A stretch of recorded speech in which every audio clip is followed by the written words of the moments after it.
ये देखिए क्या बढ़िया बनी है हमारी गाढ़ी और तीखी घर की बनी हुई लहसुन चटनी। हाय मेरे प्यारे दोस्तों, तो आज हम ये आसान सी चटाकेदार और स्पाइसी लहसुन चटनी घर पे बनाएंगे। और इसे एक बार आपने बना लिया ना, तो इसे यूज़ करके आप चाट, भेल, वड़ा पाव या फिर सैंडविचेस में भी यूज़ कर सकते हैं। और इसे ना आप काफ़ी दिन तक स्टोर करके रख सकते हैं फ्रिज में, और ये ना मार्केट से भी बेहतर बनती है। तो चलिए फटाफट शुरू करते हैं। तो यहाँ पे मैंने 15 से 20 सूखी लाल मिर्च ली है, जिसे मैंने 2 घंटे के लिए भिगा दिया था पानी में। और इसे ना मैंने छोटे छोटे टुकड़ों में काट दिया था, क्योंकि इसमें से आधी मिर्च के बीज ना मैंने निकाल दिए और आधे के मैंने रख दिए। तो इसे थोड़े छोटे टुकड़ों में ऐसे कर लीजिए।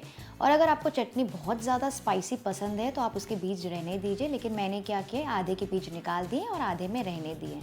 तो 2 घंटे भिगाने के बाद आप ये देख सकते हैं कि मिर्ची काफ़ी सॉफ्ट हो गई है। अब इसका एक्स्ट्रा पानी ना हम निकाल देंगे। तो इसे छान लीजिए किसी कंटेनर में, और ये पानी आप रिज़र्व करके रख सकते हैं बाद में चटनी को एडजस्ट करने के लिए। और ये जो पानी है ना, आपको पीसने में भी काम आएगा। अब एक पैन में 1 टेबलस्पून तेल गरम कर लेंगे, और इसमें मैं डालूँगी 18 से 20 कली लहसुन की। इसे हल्का सा फ्राई कर लेंगे, बस 1 मिनट के लिए, जैसे कि ना इसका कच्चापन निकल जाए और ये हल्का सा गुलाबी हो जाए। इसे बहुत ज़्यादा डार्क बिल्कुल नहीं करना है, वरना आपकी चटनी का कलर और स्वाद दोनों बदल जाएगा।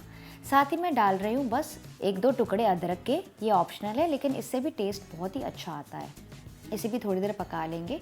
वैसे आप चाहें तो यहाँ पे अदरक, लहसुन और मिर्ची को डायरेक्टली कच्चा ही पीस के और उसके बाद उसे तेल में भून सकते हैं। वैसे भी मैंने चटनी बनाई है कई बार, लेकिन ऐसा जो मैं प्रोसीजर आज कर रही हूँ ना, कि पहले अदरक, लहसुन और मिर्ची को थोड़ा सा भून लेने से क्या होता है ना, इसका जो स्वाद है ना वो दुगना हो जाता है। और दूसरा इंपॉर्टेंट फ़ायदा ये है कि इसकी ना शेल्फ लाइफ बढ़ जाती है, यानी कि इसे आप ज़्यादा दिन तक के स्टोर करके रख सकते हैं। वैसे ये स्टेज को भी करने में ज़्यादा समय नहीं लगता है इसे भूनने में।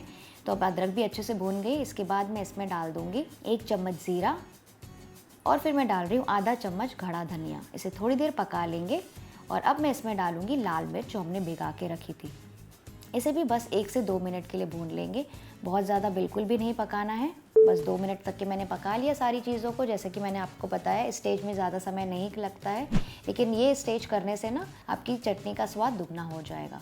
तो बस अब गैस का फ्लेम ऑफ कर देंगे और इसे हल्का सा ठंडा होने देंगे मिक्सी में ट्रांसफ़र करने से पहले। अब ये मिक्सचर ठंडा हो गया, इसे मिक्सी में ट्रांसफ़र कर लेंगे। और मैं यहाँ पे डाल रही हूँ 2 टेबलस्पून भर के पानी, जो हमने पहले बचा लिया था, और इसे अच्छे से अभी पीस लेंगे। तो अब इसका ये पेस्ट तैयार हो गया है, प्यूरे तैयार हो गया। आप ये देखिए, ये बहुत ज़्यादा महीन भी नहीं है और बहुत ज़्यादा दरदरा भी नहीं है। ये देखिए, मैं आपको इसका टेक्सचर दिखाती हूँ। बिल्कुल ऐसा ही हमें चाहिए हमारे चटनी का टेक्सचर। इसे साइड में रख देंगे और अब पैन में गरम करेंगे 2 टेबलस्पून तेल। जैसे ही तेल गरम हो जाएगा, इसमें मैं डालूँगी बस आधा टीस्पून राई। जैसे ही राई फटने लगेगी, इसमें डालेंगे हम आधा चम्मच ज़ीरा। इसे भी फ्राई होने देंगे। फिर हम इसमें डालेंगे 1/4 चम्मच हींग का, और फिर उसे भूनने के बाद गैस का फ्लेम लो मीडियम पे रख देंगे, और हम डाल देंगे हमारा तैयार किया हुआ लाल मिर्ची का पेस्ट। इसे मिक्स करके पकाएंगे। जो भी एक्स्ट्रा पानी था ना मिक्सी में, उसमें भी मैंने थोड़ा सा पानी डाल के उसे थोड़ा सा ऐसे आगार के, वो पानी भी मैं इसमें डाल रही हूँ। अब इसे पकाएंगे 3 से 4 मिनट के लिए, या फिर जब तक इसका एक्स्ट्रा पानी सूख ना जाए और अच्छी तरह से भून ना जाए और साइड में से तेल ना छूटने लगे। और यहाँ पे आप नमक अपना स्वाद अनुसार एडजस्ट कर सकते हैं। इसे अच्छे से मिक्स करते जाएंगे। तो नॉर्मली इस चटनी में ना थोड़ा सा ज़्यादा तेल पड़ता है, ताकि आप इसे काफ़ी दिन तक के स्टोर करके रख सकें।